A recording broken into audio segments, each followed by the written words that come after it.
പോയിട്ട് ഇതേവരെ വന്നിട്ടില്ല. അവൻ വന്നൂടാ അപ്പച്ച, അവനിത് ആദ്യമായിട്ടൊന്നുമല്ലല്ലോ.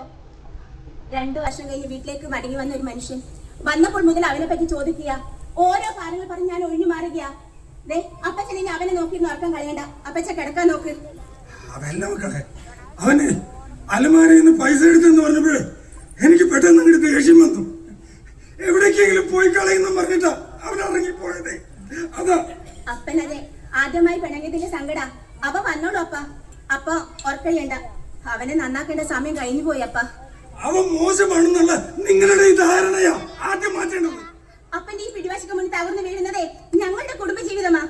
ഇത് നിങ്ങളുടെ മാത്രം കുടുംബമല്ല, കുറ്റിയാടി പറമ്പി വറീതിന്റെ കുടുംബം. അപ്പോ എന്റെ വാക്കുകൾക്ക് വില കൽപ്പിക്കേണ്ടി വരും. അപ്പന്റെ വാക്കുകൾക്ക് വില കൽപ്പിച്ചല്ലേ ഞാൻ ഇതുവരെ ജീവിച്ചത്. മകന്റെ പഠനം നല്ല രീതിയിൽ നടക്കുന്നുണ്ടെന്ന് വിശ്വസിക്കുന്ന അവന്റെ അപ്പനോട് ഞാൻ എന്താ പറയേണ്ടത്? നീയൊന്നും പറയണ്ട, സമയമാകുമ്പോ ഞാൻ തന്നെ പറഞ്ഞ് മനസ്സിലാക്കിക്കൊള്ളാവാനെ. അപ്പന്റെ ഈ പിടിവശത്ത് മാറ്റിക്കൂടി അപ്പ. കുറ്റിയാടി പറമ്പി വറീതിന്റെ കൊച്ചുമോനൊരു താന്തോന്നിയാണെന്ന് ഈ നാട്ടുകാരെ കൊണ്ട് പറയിപ്പിക്കാൻ എനിക്ക് വയ്യ. അതുകൊണ്ട് ചെല്ല്, പോകാൻ. അപ്പ ഞാൻ ഇവിടെ വന്നു കരുതിൽ പിന്നെ അപ്പൻ എന്നെ മക്കളെ എന്നല്ലാതെ വിളിച്ചിട്ടുണ്ടോ? അപ്പന്റെ മനസ്സിൽ എന്തോ ഒരു വലിയ വിഷമം കിടപ്പുണ്ട്. അതാ അപ്പനോട് എന്നോട് ഇങ്ങനെ പെരുമാറിയത്.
ആരും കാണില്ലല്ലോ. തന്റെ കയ്യിൽ നിന്ന് പൈസ എടുത്ത് എന്റെ ദേഷ്യത്തിലായിരിക്കും. ഇതെന്റെ ജീവിതമാണ്, ഇത് ഞാൻ ആസ്വദിച്ച് ജീവിക്കും. അല്ലാതെ ഇവര് ഭരണപുരം ജീവിക്കാനുള്ളതല്ല.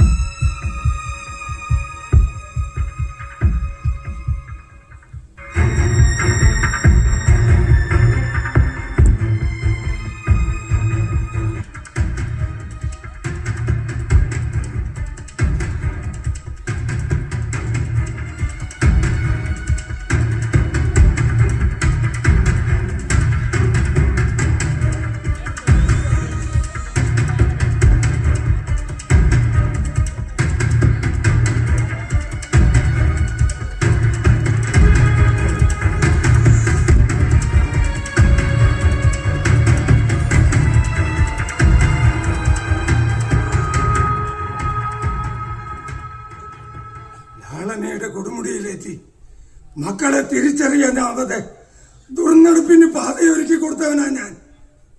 അവന്റെ അമ്മ പലപ്പോഴും എന്നോട് കേണപേക്ഷിച്ചിട്ടുണ്ട് അവനെ ഒന്ന് തിരുത്ത്. അപ്പോഴൊക്കെ അവനെ ന്യായീകരിച്ച് ചേർത്ത് പിടിച്ച വിട്ടി. ഈ പുതുതലമുറയുടെ പോക്ക് എങ്ങോട്ടേ കർത്താവേ? ഇവിടെ ഉണ്ടായിരുന്നോ? ഞാൻ വിചാരിച്ചെന്നെ ഒഴിവാക്കി കണ്ടിട്ടുണ്ടാവും. ഒഴിവാക്കി കളയാനല്ലല്ലോ മക്കളെ നിങ്ങൾ ഇതുവരെ വളർത്തി വലുതാക്കിയത്.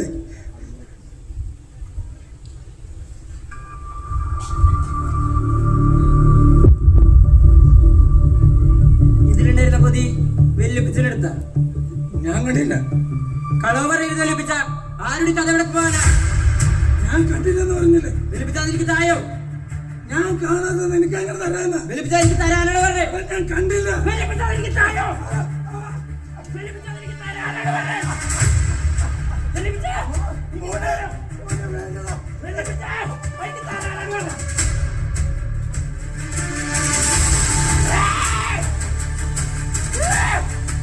എനിക്കത് വേണം.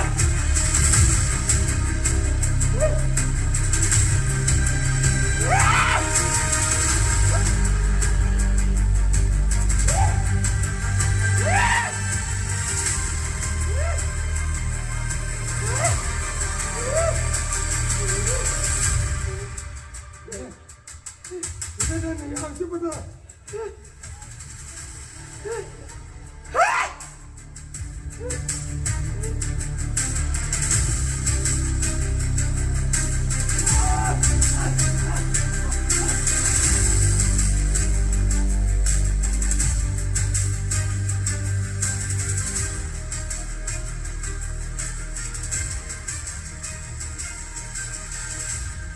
അമ്മയെ തലക്കടിച്ചു വന്ന മകനെ കുറിച്ച് കേൾക്കുമ്പോ, സഹോദരിയെ പിച്ചിച്ചീന്തി കത്തിച്ചു കളഞ്ഞ സഹോദരനെ കുറിച്ച് കേൾക്കുമ്പോ, 4-5 പേരെ തലക്കടിച്ചു കൊന്ന കഥകൾ കേൾക്കുമ്പോ ഞാൻ കരുതിയില്ല ഇതൊക്കെ നമ്മുടെ ജീവിതത്തിലും വന്ന് ഭവിക്കുമെന്ന്.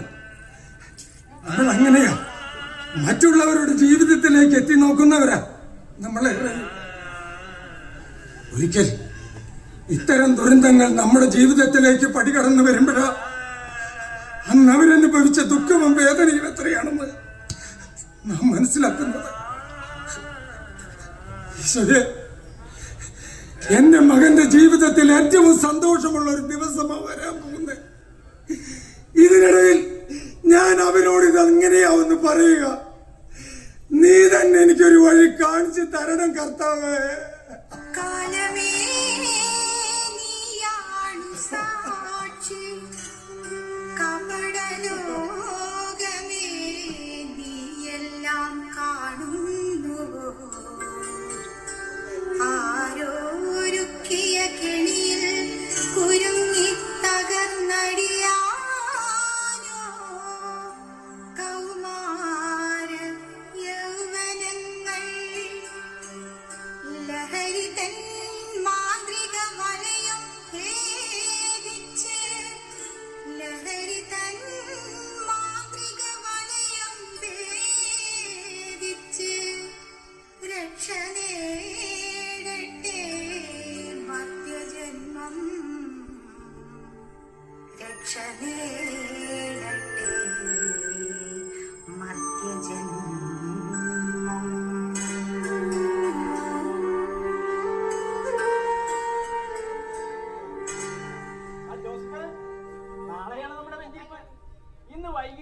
ഫംഗ്ഷൻ ആരംഭിക്കും.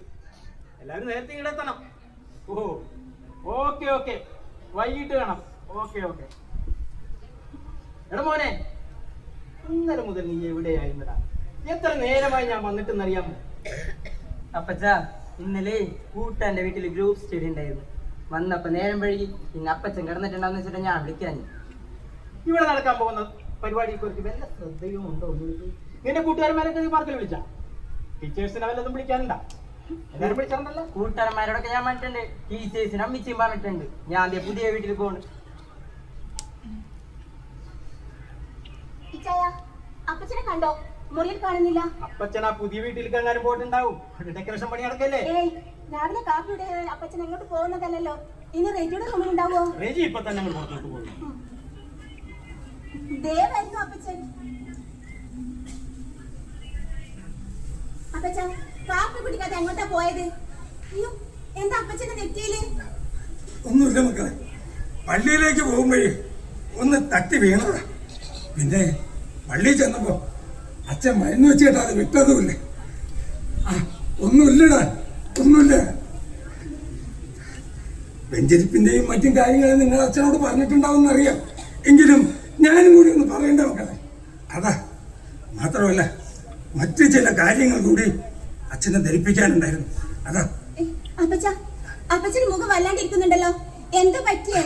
ഒന്നുമില്ല മക്കളെ, ഒന്നുമില്ല. മക്കൾക്ക് വെറുതെ തോന്നുന്ന. അപ്പച്ചൊന്ന് കിടക്കട്ടെ.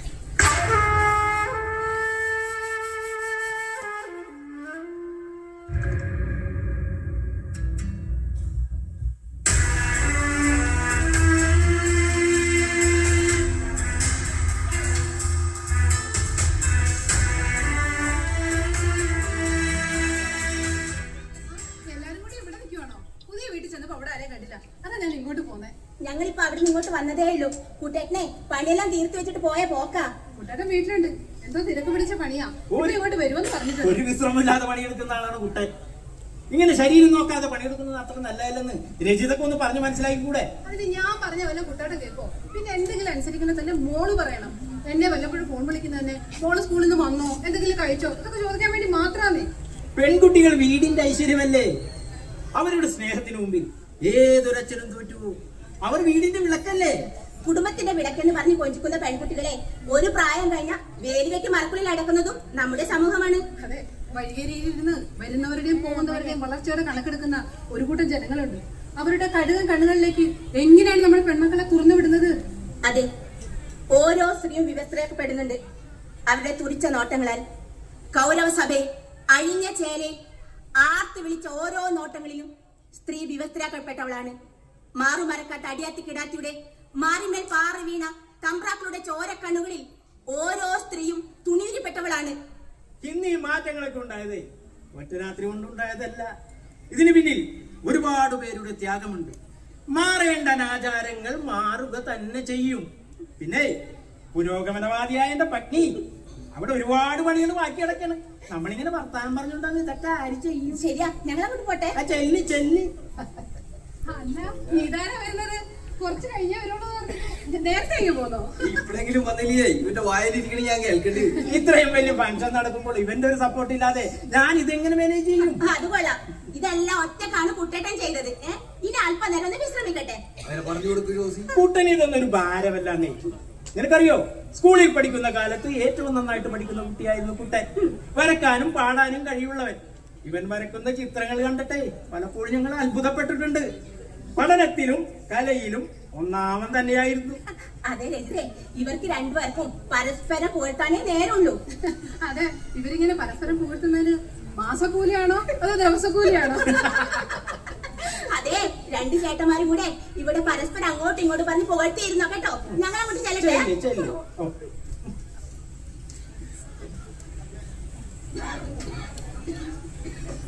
നീ വന്നിട്ട് നേർച്ചയായിട്ട് സംസാരിച്ചു. അതിപ്പോഴാണ് സംഭവിച്ചത്. ഞാൻ വന്നപ്പോ മുതൽ ശ്രദ്ധിക്കുക, നിനക്കെന്തോ മാറ്റം സംഭവിച്ചിട്ടുണ്ട്. എന്താണ് നിന്റെ പ്രശ്നം? സാമ്പത്തിക ബുദ്ധിമുട്ട് വല്ലതും? ഒന്നുമില്ലടാ. ഒന്നുമില്ലാന്നല്ല, എന്തോ സംഭവിച്ചിട്ടുണ്ട് നിന്റെ ജീവിതത്തിൽ. ഞാൻ അറിയാൻ പാടില്ലാത്ത എന്ത് വിഷയമാണ് ഇതുവരെ ഉണ്ടായിട്ടുള്ളത്? ഞാൻ വെറുതെ ചുമ്മാ. ചുമ്മാതല്ല, എന്തോ ഉണ്ട്. എന്താണെന്ന് വെച്ചാ പറ. അല്ലടാ, ഈയിടെയായിട്ട് കള്ളുകൂടി അല്പം കൂടുന്നുണ്ടോ എന്നൊരു സംശയം. അത് സംശയമല്ല, കൂടുന്നുണ്ട്. ഇത് തന്നെയാണ് രജിതയുടെ അഭിപ്രായം. റോസിയും രജിതയും കാണുമ്പോൾ ഈ വിഷയം കൂടുതൽ സംസാരിക്കാറുള്ളത്. രാവിലെ ഉണരുമ്പോ ഇന്ന് മദ്യപിക്കരുത് എന്ന് കരുതി തന്നെയാണ് ഉണരുന്നത്. ആദ്യം അല്പം കഴിക്കും, പിന്നെ വൈകുന്നേരം ആകുമ്പോഴത്തേക്കും ഒരു കണക്കുമില്ലാതെ. ശരിക്കും പറഞ്ഞ രാത്രിയാകുമ്പോഴേക്കും നീയല്ലാതെയും, അതല്ലേ സത്യം? സത്യം. എന്റെ കുടുംബജീവിതം എന്നിൽ നിന്ന് കൈവിട്ടു പോകുന്നു എന്ന തോന്നൽ എനിക്ക് തോന്നി തുടങ്ങിയിരിക്കുന്നതാണ്. നാം മാറേണ്ടതുണ്ടെങ്കിൽ എന്ന ബോധ്യം നമുക്കുണ്ടെങ്കിൽ മാറുക തന്നെ വേണം. നീ നോക്കിക്കോ, നിന്റെ ഈ അടുത്ത വരവുണ്ടല്ലോ, ഞാൻ കള്ളു കുടിക്കാത്ത സൽസ്വഭാവമായിട്ടുള്ളൊരു മനുഷ്യനായിരിക്കും. നിന്റെ ഇന്നത്തെ ഈ ഫംഗ്ഷൻ കഴിഞ്ഞാൽ പിന്നെ ഞാൻ മദ്യപിക്കേയില്ല. സത്യം. സത്യമാണ്. ആണോ? ഞാൻ അങ്ങനെ ഇറക്കട്ടെ. ഇത്തിരി പണി ബാക്കി എനിക്കുണ്ട് അവിടെ. ശരിയാണ്. ആ ലാസറളയപ്പൻ പാന്റ് സെറ്റ് ആക്കിട്ട് ഞാൻ വന്നേക്കുന്നു. ഇന്ന് പുള്ളി ഇവിടെ പള്ളി പെരുമാളാക്കോ? എനിക്ക് തോന്നേണ്ടത്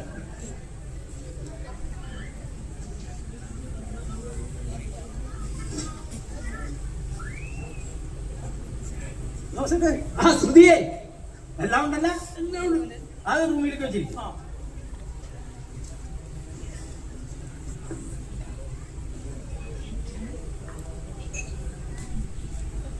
ശ്രുതി, നിങ്ങളൊന്നും പോകരുത്. ഇല്ലേ? ഇവിടെ തന്നെ ഉണ്ടാകണം. വരുന്നവർക്ക് ദേശം കൊടുക്കാൻ പാടുള്ളൂ, ഒന്നും ഓവറായി കളയരുത്. അതെ ഇവിടെ ഞങ്ങൾ ചെറുപ്പക്കാരും ചെറിയ സെറ്റപ്പ് ആയിരിക്കും. കാരണന്മാർ നിങ്ങൾ പറഞ്ഞിട്ടുണ്ട്. Okay okay okay. എടേ, അവിടുത്തെ കാര്യമൊക്കെ എന്തായി? കൊച്ചപ്പം ബാൻഡ് സെറ്റ് ഒക്കെ ആയിട്ട് കണ്ടിട്ടുണ്ട്. പള്ളിപ്പെരുന്നാൾ ആക്കൂടെ? സുധിയേട്ടാ, ഞാൻ സാറൊക്കെ ആയിട്ടില്ലേ? ഒക്കെ സെറ്റാണ്. നിന്റെ ടീമിലൊന്നും കാണില്ലല്ല. അവരൊക്കെ ഇപ്പം വരും. ചെറിയൊരു പോസ്റ്റ് ഉണ്ട്, വലിയ സീനൊന്നുമില്ല. വേറെ കുഴപ്പമൊന്നുമില്ല. ഏയ്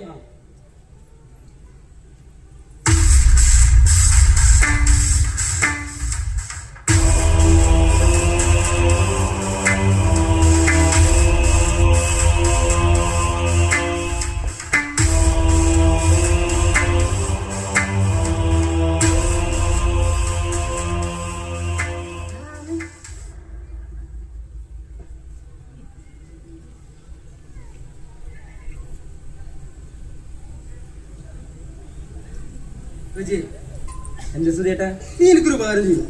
സുധിയേട്ടൻ പറ. എനിക്ക് ഇന്നൊരു ബീഡി വേണം. ഒരു ഡബിൾ സ്ട്രോങ് ആയിട്ടുള്ളൊരു ബീഡി.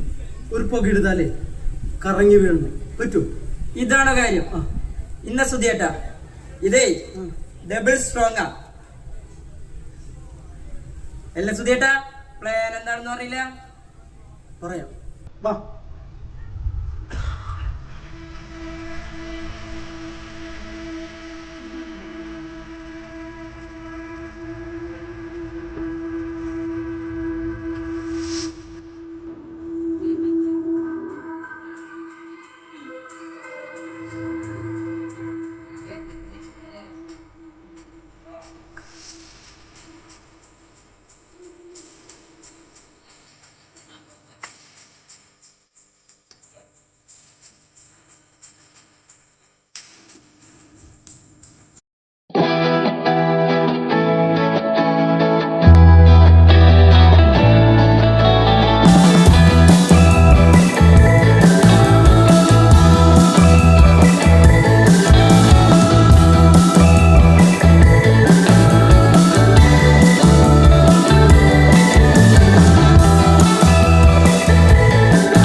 ഇത് പാട്ടാടി ഇപ്പൊ തന്നെ നല്ല പ്രേമഗാനം മാത്രം പാടിയോ അത് ശരിയാണ്. സുധിയാറിന് ഒരു പാട്ട് പാടി.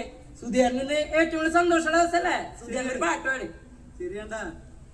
എന്റെ ഒരു ലക്ഷ്യത്തിലേക്കുള്ള ദൂരം വളരെയധികം കുറഞ്ഞ ദിവസമാണ്.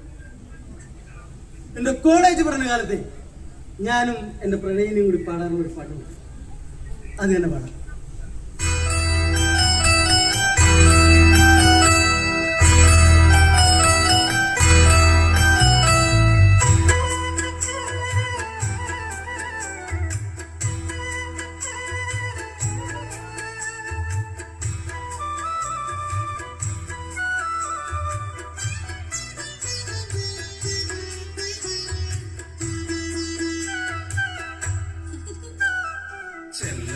ചെല്ലമണിപ്പൂങ്കുയിലേ ചന്തമുള്ള മധുമൊഴിയേ ചെമ്പകപ്പൂങ്കാവിനുള്ളിൽ പെയ്തലിഞ്ഞ കാർമുകിലേ പുഞ്ചിരിപ്പൂക്കളം തരുമോ എന്റെ സ്വന്തമായിടുമോ ചെല്ലമണിപ്പൂങ്കുയിലേ ചന്തമുള്ള മധുമൊഴിയേ ചെമ്പകപ്പൂങ്കാവിനുള്ളിൽ പെയ്തലിഞ്ഞ കാർമുകിലേ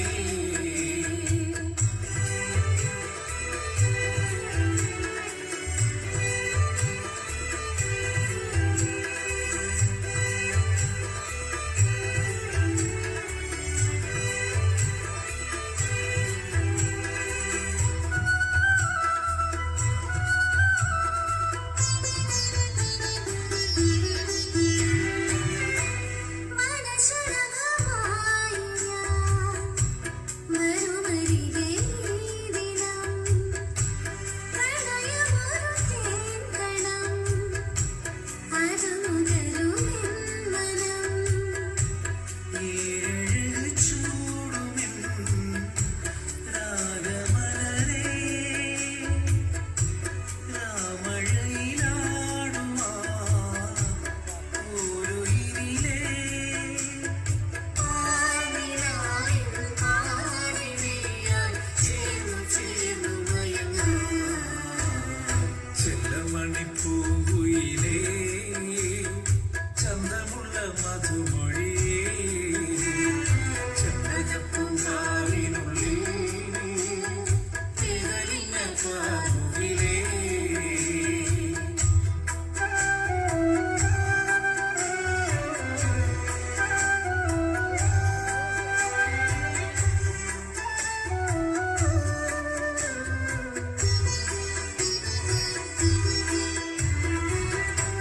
തരളമൊരു വാക്കിനാൽ തളിരണിയുമാതിരേ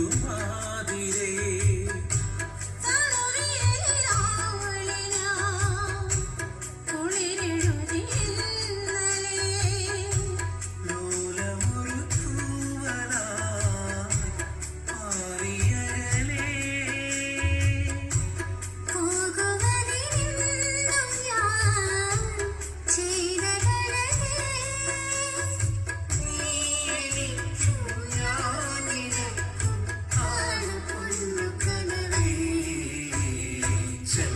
ചെല്ലമണിപ്പൂങ്കുയിലേ ചന്തമുള്ള മധുമൊഴിയേ ചെമ്പകപ്പൂങ്കാവിനുള്ളിൽ പെയ്തലിഞ്ഞ കാർമുകിലേ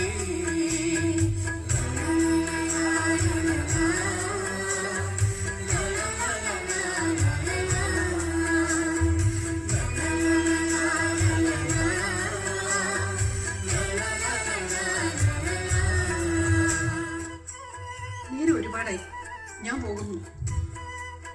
വിഹിതേ, എനിക്ക് ഒത്തിരി സംസാരിക്കാനുണ്ട്. സുധി ആരിത്? എനിക്ക് എന്റെ കുട്ടികളെ ചതിക്കാൻ കഴിയില്ല.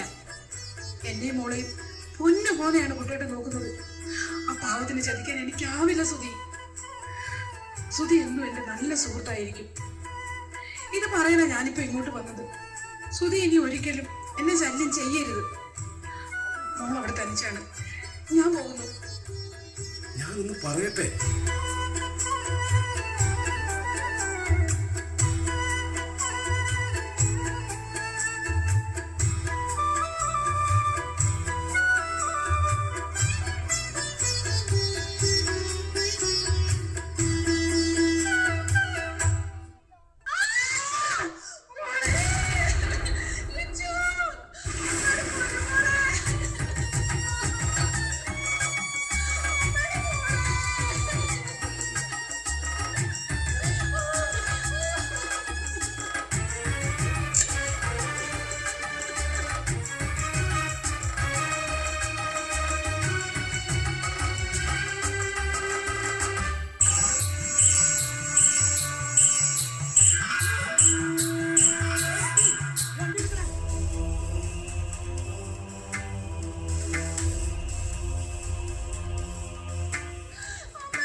13കാരിക്ക് ദാരുണാന്ത്യം. സ്വന്തം പിതാവ് തന്നെയാണ് പ്രതിയെന്ന് നാട്ടുകാർ. കുട്ടിയുടെ പിതാവ് കുട്ടൻ എന്നയാളെ പോലീസ് കസ്റ്റഡിയിലെടുത്തു. പോസ്റ്റ്മോർട്ടം നടപടികൾക്കായി ബോഡി മെഡിക്കൽ കോളേജ് സംഘത്തിന് വിട്ടുകൊടുത്തതായി പോലീസ്. പ്രായപൂർത്തിയാവാത്ത കുട്ടികൾക്ക് നേരെ ഉണ്ടാകുന്ന ലൈംഗിക അതിക്രമങ്ങൾ വർദ്ധിച്ചു വരുന്ന പശ്ചാത്തലത്തിൽ ഈ കേസിനെ വളരെ ഗൗരവമായി കാണുന്നു എന്ന് ആഭ്യന്തര വകുപ്പ്. പോസ്റ്റ്മോർട്ടം നടപടികൾ പൂർത്തീകരിച്ച് വൈകിട്ട് 4-ന് വീട്ടുവളപ്പിൽ പൊതുദർശനത്തിന് വെച്ചതിന് ശേഷം അടുത്തുള്ള ശ്മശാനത്തിൽ സംസ്കരിക്കുമെന്നാണ് ഇപ്പോൾ നമുക്ക് അവസാനമായി കിട്ടുന്ന റിപ്പോർട്ട്.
പിരിയുവാൻ വയ്യനിക്കെങ്കിലും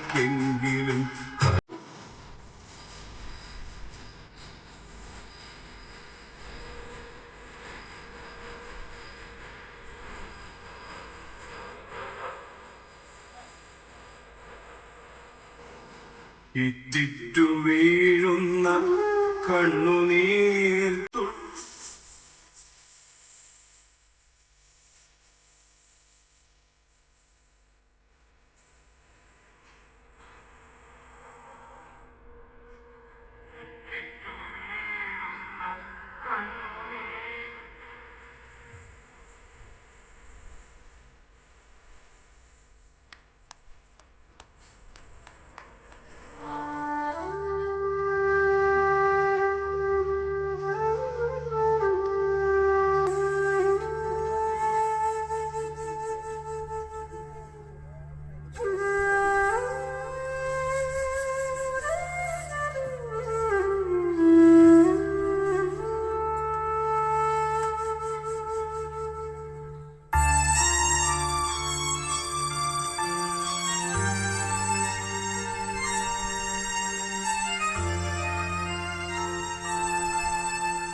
അവര് ഉദ്രവിക്ക് വല്ലതും ചെയ്തോ?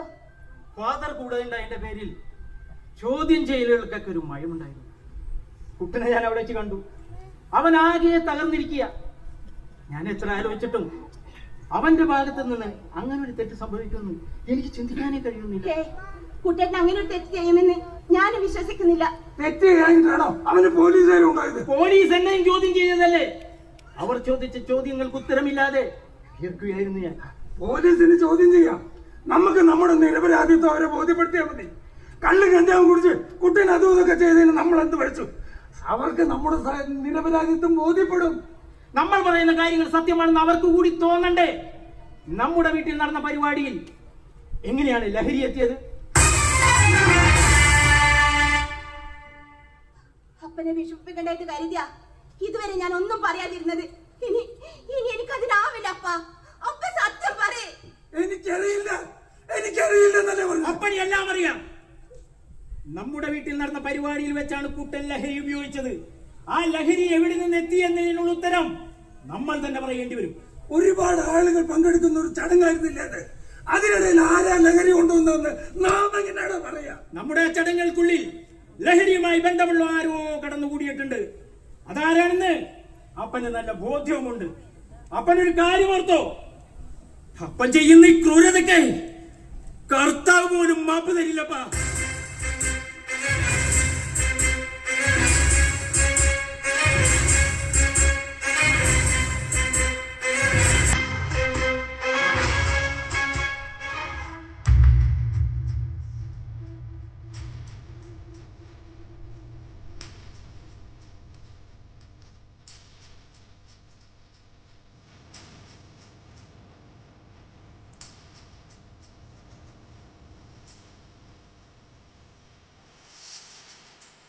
വെല്ലിപ്പച്ചാ വെല്ലിപ്പച്ചാ വെല്ലിപ്പച്ചാ വെല്ലിപ്പച്ചാ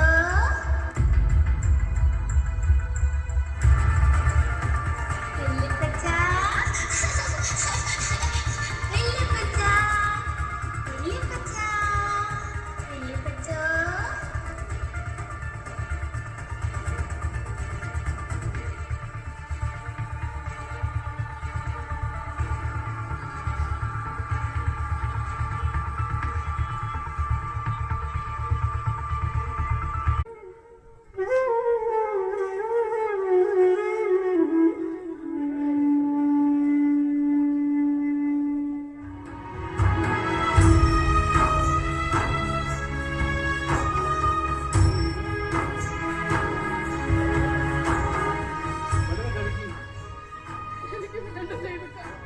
പാത്തുണ്ടാക്കാൻ പലരും എത്ര ദിവസം പട്ടിണി കിടക്കാം.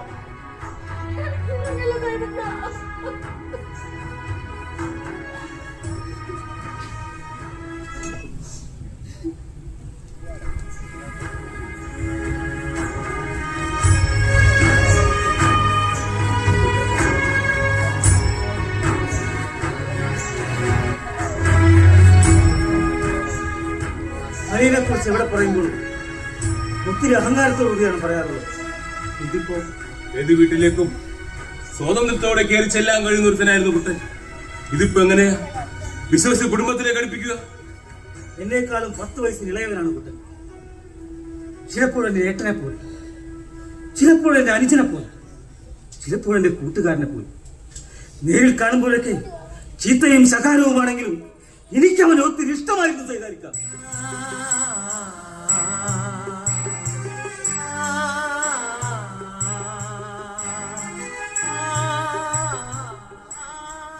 കുട്ടൻ ഇഷ്ടപ്പെടാത്തവരായിട്ട് ഈ വടവുമുക്കിൽ ഒരാൾ പോലും ഉണ്ടാവില്ല. ഇന്നും പുടുത്ത പട്ടിയെ പോലെയാണ് അവൻ ഈ നാട് കാണുന്നത്.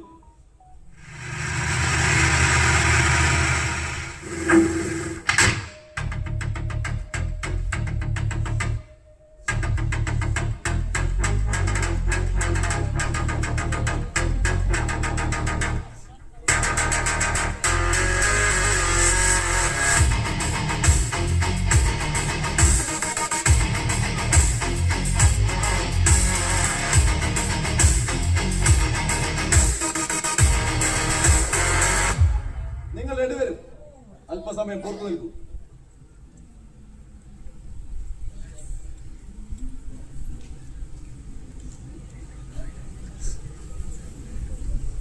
നിങ്ങളുടെ മകളുടെ മരണവുമായി ബന്ധപ്പെട്ട് ചില സുപ്രധാന വിവരങ്ങൾ ഞങ്ങൾക്ക് ലഭിച്ചു കഴിഞ്ഞു. ഇനി നിങ്ങളോട് മാത്രമായി ചില ചോദ്യങ്ങൾ ചോദിച്ചറിയാനുണ്ട്. നിങ്ങൾ സത്യസന്ധമായി മറുപടി പറയണം. അന്ന് എന്താണ് ആ രാത്രി സംഭവിച്ചത്? ഞാൻ സത്യം പറയാം സാറേ, എനിക്കെല്ലാം തുറന്ന് പറയണം.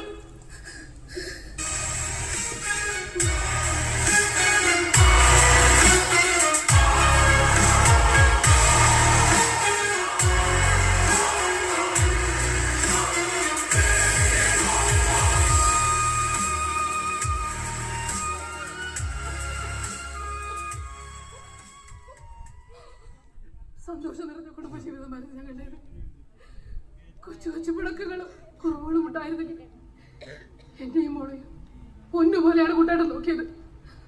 അതിനിടയിലേക്കാണ് അവൻ കടന്നു വന്നത്. എന്റെ ജീവിതത്തിലെ എല്ലാ സന്തോഷങ്ങളും കരുതിയ നശിച്ച വരവ്. സുധീന്ദ്രൻ.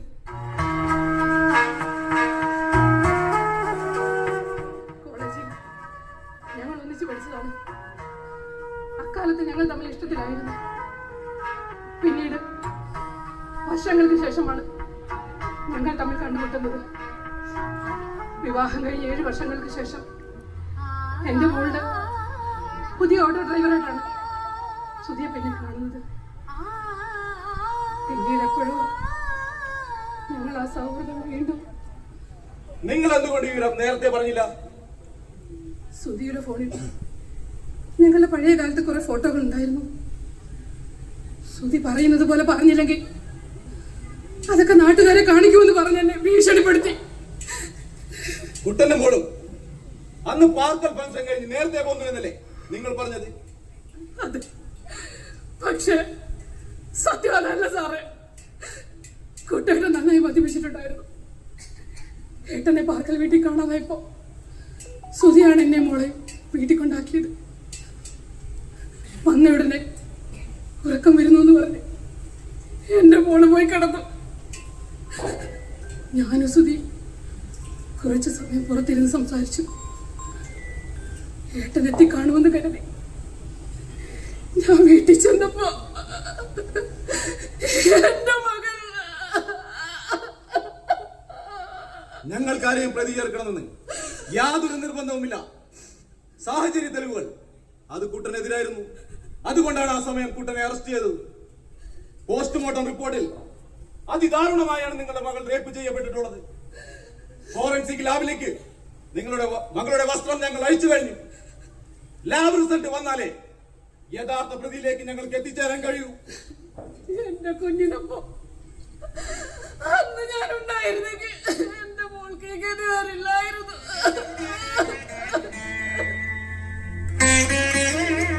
കുട്ടനെ ഫസ്റ്റ് ടൈം ചോദ്യം ചെയ്തപ്പോൾ തന്നെ കുട്ടന്റെ നിരപരാധിത്വം ഞങ്ങൾക്ക് ബോധ്യപ്പെട്ടിട്ടുള്ളതാണ്. അതുകൊണ്ട് തന്നെയാണ് കേസ് രജിസ്റ്റർ ചെയ്തിട്ടും പ്രതിപ്പട്ടികയിൽ കുട്ടനെ ഉൾപ്പെടുത്താതിരുന്നത്. കുട്ടേട്ടൻ എവിടെയാണ്? എനിക്ക് കുട്ടേട്ടനെ കാണണം. നിങ്ങൾ ഒരല്പസമയം കൂടി ശ്രമിക്കൂ. കുട്ടനെ ഞങ്ങൾ പുറത്തുവിടും. ഈ സമൂഹത്തിന് മുഴുവൻ മാതൃകയാകേണ്ട ഒരു അച്ഛനാണ് കുട്ടൻ. തന്റെ മകൾ നഷ്ടപ്പെട്ടിട്ടും ആ വേദനയെല്ലാം സഹിച്ച് ഞങ്ങളോടുകൂടി സഹകരിച്ച, നിയമത്തിന് മുന്നിൽ യഥാർത്ഥ പ്രതിയെ കൊണ്ടുവരുവാൻ ഞങ്ങളോടുകൂടി സഹകരിച്ച വലിയ മനുഷ്യൻ. വേണോ കൊണ്ടുപോവാനെ? ആ സുധിയുടെ ഫുൾ ഡീറ്റെയിൽസ് ചെയ്തെടുക്കും. ഇന്ന് തന്നെ അവനെ പൊക്കണം.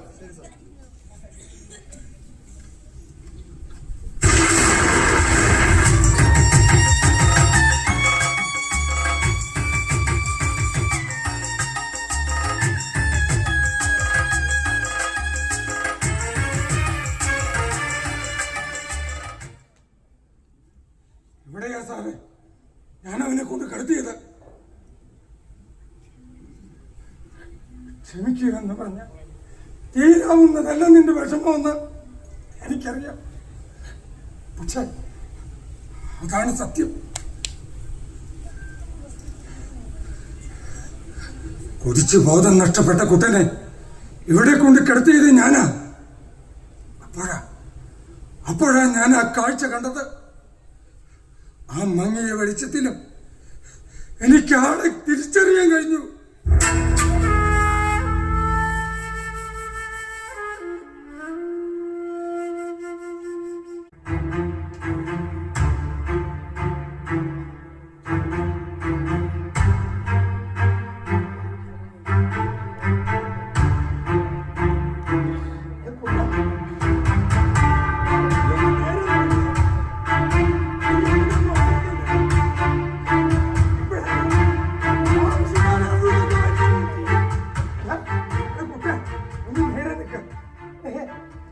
ഞാൻ വീണു പോകട്ടോ.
പോലീസ് കൊണ്ടുവന്നത് ആ ഇരുടിന്റെ മറവിലിരുന്നുകൊണ്ട് ഞാൻ കാണുന്നുണ്ടായിരുന്നു. ഇതാണ് സത്യത്തിൽ സംഭവിച്ചത്.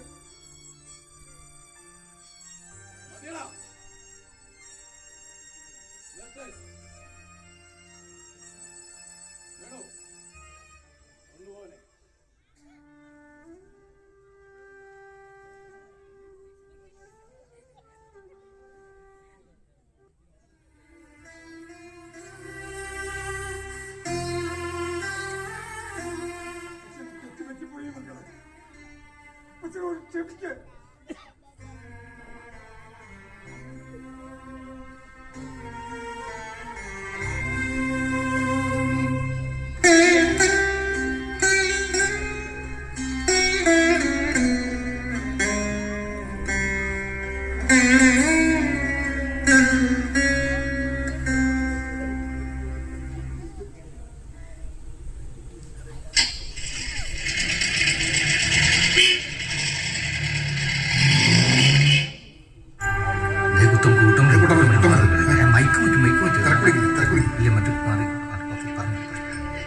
മിസ്റ്റർ കുട്ടൻ, കേസിലെ യഥാർത്ഥ പ്രതിയെ അറസ്റ്റ് ചെയ്ത സാഹചര്യത്തിൽ നിരപരാധിയെ താങ്കളെ പോലീസ് വിട്ടേച്ചിരിക്കുകയാണല്ലോ.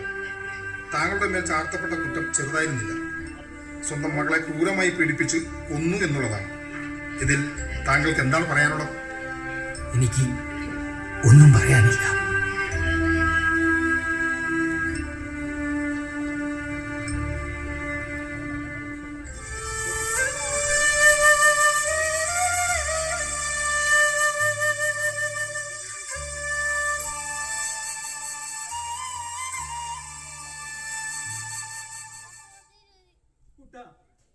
നിന്നോട് മാപ്പിരക്കാൻ പോലും ഞാൻ അർഹനല്ല എന്ന് എനിക്കറിയാം. അത്രയ്ക്കും കൊടുക്രൂരതയാ എന്റെ മകൻ നിന്റെ കുടുംബത്തോട് ചെയ്തത്.